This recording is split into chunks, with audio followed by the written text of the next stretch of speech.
Menantu Super Han San Qian. Bab 6296 Metode Ceroboh ini. Han San Qian sebenarnya sangat tidak yakin dalam hatinya. Bahkan saat ini, dia masih ragu-ragu apakah akan melakukannya. Cara ini memang agak terlalu berisiko. Jika kalah, Anda tidak akan mendapatkan apa-apa. Namun, godaan setelah berhasil sangat besar. Langkah ini cukup untuk membingungkan musuh sepenuhnya. Bahkan seperti yang dikatakan Han San Qian, setelah itu, musuh mungkin tidak dapat berpikir banyak dan mencoba menggunakan benda-benda bawah tanah ini untuk mengoperasikannya secara terbalik. Risikonya besar, tetapi manfaatnya juga besar. Saudara San Qian, apa yang bisa kami lakukan? Bagaimanapun, Anda adalah yang paling cerdas di antara kelompok orang kami. Kami akan melakukan apapun yang Anda katakan. Xiaonu berdiri dan mendukung terlebih dahulu. Baginya, kata-kata ini tulus. Han San Qian adalah orang yang paling cerdas dan paling cakap dalam tim. Tentu saja, apa yang dikatakan Han San Qian adalah apa adanya. Bahkan jika Han San Qian memintanya untuk memukul kepalanya dan mati sekarang, dia mungkin tidak akan ragu sedikit pun.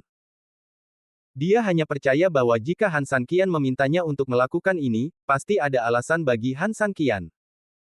Yang lain juga menatap Han San Qian dengan penuh harap, menantikan metode Han San Qian. Metode ini. Han San Qian tersenyum lembut, lalu melambaikan tangannya. Detik berikutnya, semua orang berkumpul, lalu Han San Qian menceritakan semua pikirannya secara terperinci. 1 atau 2 menit kemudian, tetua keempat dan anak buahnya telah menyapu cahaya itu. Mereka semua menyalakan cahaya itu secara kolektif, seperti lampu sorot besar ditambah lentera besar, dan terbang dengan kecepatan seragam tertentu di udara. Kemanapun mereka lewat, sulit untuk bersembunyi di bawah cahaya, dan mereka terekspos satu demi satu. Dan lintasan terbang mereka juga sangat khusus. Karena ada 2 tim, kedua tim saling bersilangan selama penerbangan, dan kemudian rute keseluruhan kedua tim membentuk lingkaran. Dengan cara ini, kedua pasangan itu saling bergema, dan dalam proses mengitari lingkaran itu, mereka saling berpotongan, tidak memberi kesempatan kepada siapapun yang bersembunyi. Memang ada sedikit kebanggaan di wajah dingin tetua keempat. Pengaturan penempatannya secara khusus ditujukan pada Han San Qian. Dia tahu bahwa selama ada lampu sorot seperti itu, Han San Qian pasti akan bersembunyi. Jadi, tugasnya adalah memastikan bahwa Han San Qian tidak punya tempat untuk bersembunyi. Periksa semuanya dengan saksama, tetap waspada. Teriak Sulong dingin, dan dia sangat percaya diri. Hah! Moral para prajurit juga meningkat pesat, dan mereka dengan cepat mulai mencari-cari. Titik cahaya itu menjadi semakin besar, dan terus masuk lebih dalam. Sebenarnya, tidak ada yang bisa bersembunyi. Bahkan jika Han San Qian menghindari cahaya itu hanya masalah waktu sebelum dia tertangkap. Namun segera, di dinding di ujung lain, saat cahaya itu melintas, beberapa sosok tiba-tiba muncul dalam cahaya itu. Meskipun mereka berlari ke dalam kegelapan dengan sangat cepat, beberapa hal hanya membutuhkan kilatan untuk ditangkap sepenuhnya oleh pria berpakaian hitam itu. Mereka ada di sana. Teriak Sulong. Detik berikutnya, seluruh tim dengan cepat saling menanggapi dan kemudian dengan cepat mengejar mereka. Han San Qian dan yang lainnya tidak berani bersantai sama sekali. Setelah ditemukan, mereka terus berlari di sepanjang dinding. Pria berpakaian hitam itu tidak hanya dengan cepat mengejar, tetapi juga terus bersinar, bertekad untuk tidak membiarkan Han San Qian dan yang lainnya menghilang. Kedua belah pihak saling mengejar dan dengan cepat memulai. Pengejaran itu begitu cepat, dan banyak hal terjadi dalam sekejap, sehingga sebenarnya ada perubahan yang sangat halus di lapangan, yang tidak diperhatikan oleh Sulong dan keempat tetua. Yaitu, dari awal hingga akhir, setelah mereka menangkap sosok Han San Qian dan yang lainnya, Han San Qian telah berlari menuju tembok. Bahkan pada akhirnya, dia berkeliaran dengan gila-gilaan di sepanjang tembok. Karena Sulong dan yang lainnya selalu mengejar Han San Qian dan yang lainnya dengan cepat, cahaya itu juga dengan gila-gilaan menyapu tembok dengan cepat. Cahaya itu menyapu sepanjang jalan, dan Han San Qian tampaknya tidak menyerah sama sekali. Bahkan jika cahaya itu terkadang mengenai mereka secara langsung, mereka masih terus berlari dengan gila-gilaan. Dan, mereka masih berlari mengelilingi tembok. Apa gunanya berlari melawan tembok, para idiot ini? Apakah kalian mencoba bermain permainan konsumsi dengan kami? Tempat ini cukup besar, dan berjalan melawan tembok secara alami memiliki jangkauan yang relatif besar, dan tarik tambah dapat dimainkan untuk waktu yang lebih lama. Bab 6297, Bermain lawan tembok. Meskipun ini memang cara untuk bermain, bagi Sulong dan yang lainnya, cara ini sebenarnya adalah cara yang bodoh. Dari segi jumlah, Han Sanqian benar-benar tidak diuntungkan. Oleh karena itu, bagi Sulong, tidak peduli seberapa keras Han Sanqian berjuang, itu hanyalah perjuangan yang sia-sia. Bagaimanapun, faktanya adalah mereka kehilangan nyawa mereka. Sampai batas tertentu, semakin mereka berjuang, semakin menyenangkan dan menyenangkan. Apakah si idiot ini tahu bahwa dia telah mempermainkan kita begitu lama? Dia tahu bahwa begitu kita menangkapnya, kita pasti tidak akan melepaskannya, jadi dia mencari masalah untuk dirinya sendiri. Haha, selamatkan saja kami dari proses menyiksa mereka dan kirim mereka ke barat. Sekelompok orang tertawa bercanda. Ayo, semuanya, terus kejar. Dengan teriakan, detik berikutnya, pasukan berangkat lagi dengan cepat, mengejar Han Sanqian. Dan yang lainnya tanpa melepaskannya. Han Sanqian sama sekali tidak panik, dan berlari di sepanjang tembok tanpa lelah. Dengan cara ini, waktu berlalu, dan lebih dari 1 jam berlalu dalam sekejap mata. Menghadapi serigala biru dan aliran serangga, kepala Aula dan yang lainnya menggunakan serangan ketinggian tinggi untuk menyerang dan melahap dalam waktu yang lama. Jumlah serigala telah berkurang menjadi hanya sekitar 1000. Mereka hanya dapat bersembunyi di kegelapan sesekali karena medannya luas. Aliran serangga bahkan lebih menyedihkan. Kekuatan serangan mereka memang tak terkalahkan. Mereka membunuh siapapun yang mereka lihat dan membunuh siapapun yang mereka lihat dalam hitungan detik. Namun, itu hanya ketika mereka perlu melancarkan serangan sepenuhnya. Sekarang mereka sepenuhnya dalam posisi bertahan pasif. Bahkan dapat dikatakan bahwa mereka bertahan, tetapi mereka tidak memiliki kemampuan bertahan. Masing-masing dari mereka setelah beberapa kali serangan, belatung-belatung itu terbunuh dan terluka, dan tubuh mereka sepenuhnya terbakar oleh api.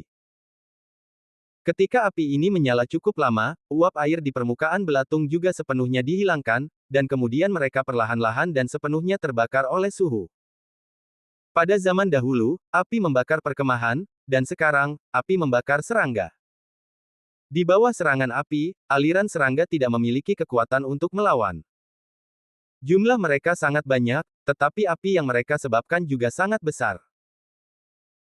Namun, apapun yang terjadi, tekanan ofensif dari kepala Aula Lama sangat kecil, sehingga kelompok orang ini tidak hanya terbebas, tetapi juga punya waktu untuk melihat bagaimana keadaan Su Long dan timnya.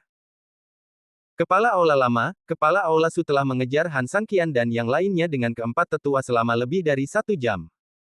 Sepertinya ini hampir berakhir. Ya, ini akan segera berakhir.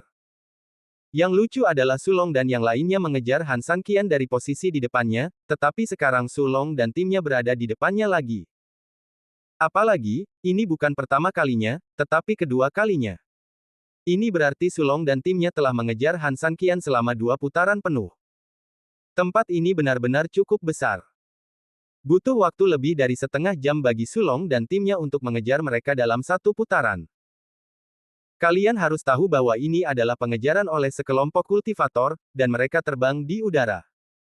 Ini cukup untuk menunjukkan betapa besarnya tempat ini. Tentu saja, apapun yang terjadi, mereka telah mengejar selama 2 putaran, dan pada dasarnya mereka sudah familiar dengan medan tersebut. Pada dasarnya mustahil bagi Han Sanqian untuk memainkan trik apapun. Yang terpenting adalah mereka telah memecahkan banyak masalah di pihak mereka, dan mereka dapat membebaskan tangan mereka kapan saja untuk melancarkan serangan yang efektif terhadap mereka. Tidak peduli bagaimana Han Sanqian bermain, itu sebenarnya adalah jalan buntu.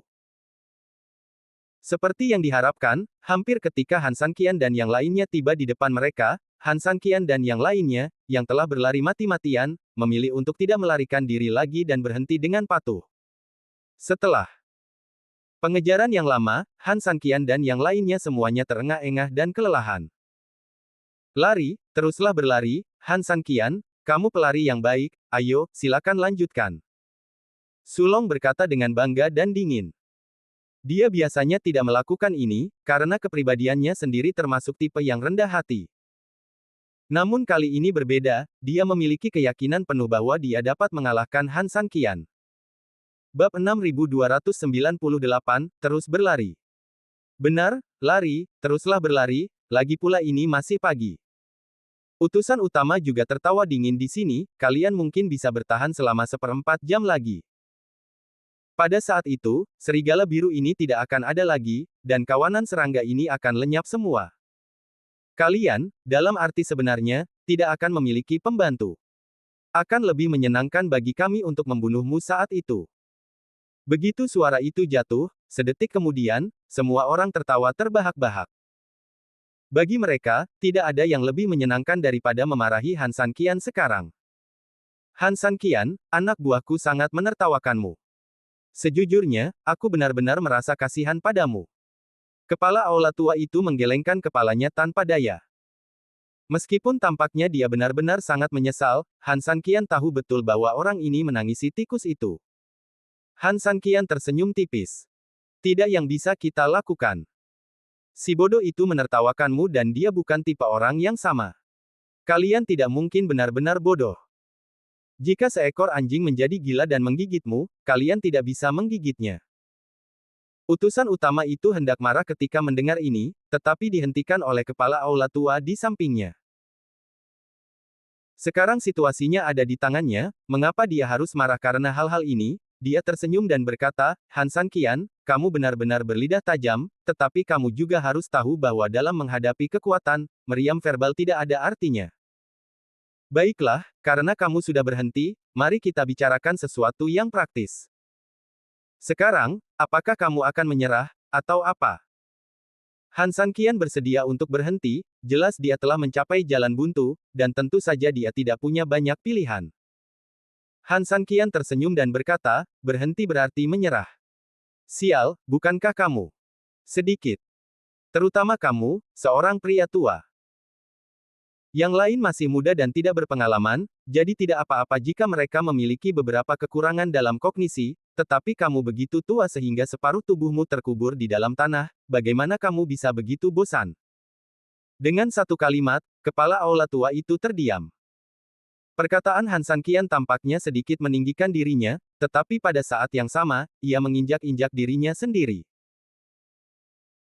Jika ia menyangkal perkataannya, itu sama saja dengan tidak mengakui bahwa ia adalah orang yang paling berpengalaman, tetapi jika ia menyetujui perkataannya, ia akan menjadi orang yang tidak memiliki kebijaksanaan dan pengalaman seperti bawahannya, tidak satu pun dari mereka.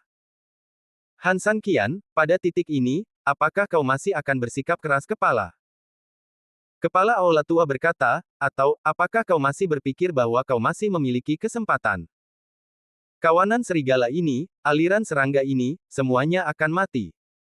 Kepala aula tua itu benar, Han Sanqian, aku akui bahwa kau sedikit pintar, memikat kami ke sini, dan kemudian menggunakan benda-benda aneh ini untuk menghadapi kami, tetapi kau tidak menyangka bahwa kami juga tidak lemah, dan kami mengakhiri masalah ini dengan begitu cepat. Kau tidak memiliki pelaut, dan sekarang monster yang datang untuk membantumu sudah pergi, apa yang kau miliki? Kau tidak akan memberi tahu kami bahwa kau cukup kuat untuk menghadapi kami hanya dengan beberapa orang di sekitarmu. Sebelumnya, kau memimpin manusia burung untuk menyerang kemahku. Hanya dengan kau dan dia, kau memang menyebabkan masalah besar bagi pasukan kami. Namun, kau juga harus tahu bahwa kau memiliki angkatan laut sebagai pendukungmu saat itu, dan itu adalah serangan mendadak terhadap kami, jadi kami tidak bisa bergerak atau tidak bergerak untuk sementara waktu, jadi kau berada dalam situasi seperti itu. Hari ini, apakah kau masih bisa melakukannya? Han Sanqian sama sekali tidak munafik. Ia mengangguk berulang kali dan berkata, ya, aku akui bahwa terakhir kali aku mengalahkanmu, itu karena waktu yang tepat, tempat yang tepat, dan orang yang tepat, dan aku juga menyerangmu di malam hari. Terlebih dahulu. Jadi, aku hampir tidak bisa mengalahkanmu karena keberuntungan. Kali ini, aku tidak bisa. Tentu saja, aku tidak berharap bisa melawanmu dengan jumlah orang yang sedikit saat ini. Kau sudah siap, bagaimana mungkin kami menjadi lawanmu? Sulong mencibir, karena kau sudah tahu bahwa kau tidak bisa mengalahkan kami, mengapa kau masih keras kepala? Mengapa kau tidak menyerah dengan patuh? Seperti yang kau katakan, jika kau ingin aku menyerah, kau harus menghajarku sampai kelelahan. Aku masih punya beberapa orang sekarang. Jika kau bisa mengalahkan mereka, kita bisa membicarakannya nanti. Di mana para jenderal? Teriak Han San Qian. Guai Niu dan yang lainnya buru-buru menjawab, kami di sini. Ikuti aku dan serang ke kamp musuh. Ya. Begitu kata-kata itu terucap, Han San Qian bergegas ke kepala aula tua dan yang lainnya terlebih dahulu, dan Guai Niu, penyu tua dan yang lainnya tidak berani mengabaikan dan mengikuti dari belakang. Bab 6299 ini adalah kekuatan ramah yang sebenarnya. Sial, Han San Qian, apa kau gila? Kau ingin menyerang markas kami secara langsung hanya dengan beberapa orang ini? Tangkap pemimpinnya dulu, kan? Kau ingin menyingkirkan kepala aula lama kami dulu dan membuat kami kehilangan keberanian. Biar ku beritahu, rencanamu terlihat bagus, tetapi sebenarnya sangat bodoh. Melihat Han San Qian memimpin pasukannya untuk menyerbu, kedua utusan itu marah dan penuh penghinaan. Yang membuat mereka marah adalah Han San Qian ingin menyerang sarang mereka hanya dengan beberapa orang, yang sama sekali tidak menghiraukan mereka. Yang membuat mereka menghina adalah mereka ingin menggunakan kartu truf mereka hanya dengan beberapa orang, yang tidak lebih dari sekadar mimpi bodoh. Mereka sekarang siap untuk menggali, dan mereka benar-benar memperlakukan mereka seperti orang mati. Sulong, jangan bergerak. Jika mereka ingin masuk, biarkan mereka masuk sepenuhnya. Kepala aula lama juga marah. Setelah berteriak dengan suara dingin, dia melambaikan tangannya secara langsung, dan ribuan pasukan bergegas menuju Han San Qian. Sulong tentu saja sangat jelas tentang apa yang dimaksud oleh kepala aula tua itu dengan memberi isyarat kepadanya. Dia tentu saja tidak mungkin melakukannya karena marah sesaat. Bahkan, dia melakukannya lebih untuk tata letak keseluruhan yang akan menyusul. Kepala aula tua itu sudah cukup kuat untuk menghadapi Han San Qian. Dia hanya perlu mencegat Han San Qian, dan kemudian Sulong dapat membawa anak buahnya untuk menutup celah terakhir, membentuk situasi menutup pintu dan memukuli anjing yang sebenarnya. Pada saat itu, Han San Qian bisa masuk tetapi tidak bisa keluar. Memikirkan hal ini, Sulong mengangkat tangannya dan memberi isyarat kepada bawahannya untuk tidak bertindak gegabah. Han San Qian, di sisi lain, telah membawa Strain Bull dan yang lainnya untuk secara resmi melawan orang-orang berpakaian hitam. Tidak perlu banyak bicara tentang Strain Bull, Owl Turtle, dan Sparrow. Mereka semua adalah tokoh tingkat jenderal. Setelah menerima pelatihan khusus dari Han San Qian, kemampuan mereka bahkan lebih kuat. 1 lawan 100, ini sama sekali bukan idiom, apalagi mimpi yang bodoh. Lian Hua dan Xiao Nu memiliki basis kultivasi terlemah, tetapi itu tidak berarti mereka yang terburuk. Meskipun mereka tidak dapat menghadapi para master seperti utusan khusus, mereka masih dapat dengan mudah menghadapi beberapa pria berpakaian hitam. Gabungan keganasan Han San Qian, si banteng aneh, dan 3 binatang buas lainnya sudah cukup untuk membuat Lian Hua dan yang lainnya tidak perlu berhadapan dengan para master ini, dan mereka dapat yakin untuk menghabisi para pria berpakaian hitam di belakang. Namun, para pria berpakaian hitam memang sangat kuat ketika mereka memiliki personel yang lengkap dan taktik mereka tidak kacau, terutama ketika kepala aula lama mereka berada dalam formasi. Mereka seperti darah ayam. Pertempuran itu menemui jalan buntu selama kurang dari 1/4 jam, dan kelelahan Han San Qian dan yang lainnya mulai terlihat. Han San Qian masih sama sekali tidak terpengaruh, tetapi si banteng aneh dan yang lainnya yang tidak dapat bertahan selalu memiliki kultivasi yang terbatas. Secara alami, mereka perlahan-lahan akan mengungkapkan sisi lemah mereka dalam perang gesekan. Jelas, jika tren itu berlanjut, tidak akan lama sebelum, kecuali Han San Qian, semua orang akan ditundukkan oleh para pria berpakaian hitam. Tentu saja, Han San Qian, yang kekurangan pembantu saat itu, juga akan menghadapi situasi terisolasi dan tidak berdaya. Han San Qian, apakah kau masih ingin bertarung? Aku khawatir kau tidak akan bisa bertarung lagi. Lihatlah para pembantumu, mereka sudah lelah seperti sapi, mereka hampir mati. Meskipun kita telah kehilangan beberapa saudara. Dibandingkan dengan jumlah kita, apa artinya jumlah itu? Menyerahlah dengan patuh, jangan mempermalukan dirimu sendiri di sini, kau sama sekali tidak bisa mengalahkan kami. Setelah sekelompok orang yang dipimpin oleh utusan khusus itu benar-benar memperoleh keunggulan tertentu, sikap mereka terhadap Han Sanqian menjadi sangat menghina. Mereka seharusnya bangga dan puas diri, karena saat ini, sapi aneh dan kura-kura tua itu dipukul mundur satu demi satu. Jika Han Sanqian tidak membantu tepat waktu, aku khawatir keduanya akan terluka parah.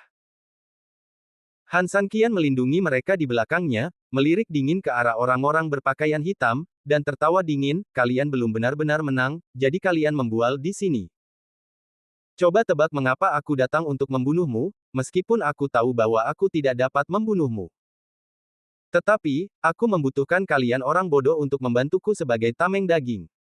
Perisai daging. Bab 6300, Perisai daging. Apa maksudnya? Sekelompok orang itu bingung. Jika mereka adalah perisai daging, mereka sama sekali bukan perisai daging. Dari segi ukuran, banteng aneh dan kura-kura tua itu adalah perisai daging. Dari segi kenyataan, mereka juga orang-orang yang mengelilingi Han Sanqian. Bagi Han Sanqian, mereka hanyalah kakek. Apa-apaan, perisai daging. Sungguh lelucon. Han Sanqian, apa maksudmu dengan itu? Meskipun Han Sanqian sangat bingung, intuisinya memberitahu kepala aula tua itu bahwa kata-kata Han Sanqian jelas tidak sederhana, dan dia pasti memiliki maknanya sendiri di dalamnya. Han Sanqian hanya tersenyum menghina, jangan khawatir, kalian akan segera tahu apa yang kumaksud. Begitu dia selesai berbicara, sementara sekelompok orang itu kebingungan, Han Sanqian tiba-tiba melancarkan serangan lagi. Pasukan berpakaian hitam itu sedikit kebingungan, tetapi mereka dengan cepat menyerbu maju setelah beberapa saat. Kedua belah pihak kembali berperang. Namun, dibandingkan dengan sebelumnya, skala pertempuran ini jelas jauh lebih kecil. Lagi pula, ketika Guai Niu dan yang lainnya tidak dapat mengimbangi kekuatan fisik, tim harus mengandalkan Han Sanqian untuk memimpin sebagian besar waktu. Han Sanqian sangat tidak nyaman dalam situasi ini sendirian, belum lagi dia harus memimpin beberapa beban. Setelah hanya beberapa putaran, secara bertahap, Han Sanqian juga mulai sulit untuk mengurus semua orang. Tidak hanya Guai Niu dan yang lainnya mulai terluka, tetapi Han Sanqian juga mulai menderita berbagai serangan sporadis, yang membuat situasi Han Sanqian semakin sulit. Jika itu adalah Han Sanqian sebelumnya, dia seharusnya menyiapkan gelombang Taiksu untuk membalikkan kekuatan saat ini, dan kemudian bertarung mereka selama ratusan ronde. Namun sekarang, Han Sanqian tidak berniat menggunakan trik ini.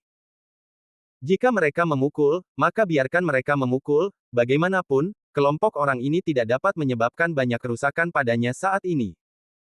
Kamu bisa sekuat yang kamu inginkan, aku bisa berbaring dengan santai. Dengan serangan gabungan dari beberapa lawan, Han Sanqian langsung terlempar ke belakang beberapa meter, dan kemudian terhuyung-huyung di udara dan nyaris tidak menstabilkan tubuhnya. Han Sanqian, tidak ada pertunjukan, saatnya untuk tunduk. Melihat Han Sanqian begitu terluka, tetua di samping tertawa dingin. Tentara juga sepenuhnya mengepung Han Sanqian dan yang lainnya. Han Sanqian, belum lagi dia sudah di ujung kekuatannya, bahkan jika dia berada di puncaknya di awal, dia tidak bisa keluar dari tembok orang-orang ini. Pihak lain jelas khawatir bahwa Han Sanqian akan memilih untuk melarikan diri setelah benar-benar dikalahkan, jadi mereka mengepung Han Sanqian sepenuhnya.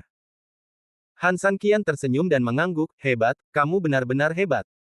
Butuh waktu yang sangat singkat untuk mengepung kami sepenuhnya. Kamu benar-benar mampu. Tapi aku tidak tahu berapa lama kemampuanmu bisa bertahan. Han Sanqian, apa yang kamu bicarakan?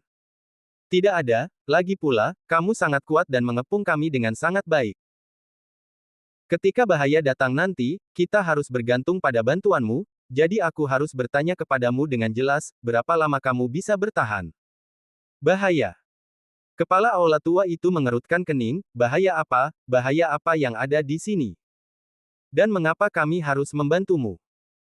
Han Sanqian tidak mengatakan apa-apa, hanya meletakkan salah satu jarinya ke mulutnya, lalu membuat gerakan menyuruh diam kepada semua orang. Meskipun sekelompok orang itu sangat bingung, mereka semua mengikuti instruksi mereka, dan suasana tiba-tiba menjadi sunyi senyap. Melihat seringai di wajah Han Sanqian, kepala aula tua itu memiliki firasat buruk yang sangat kuat.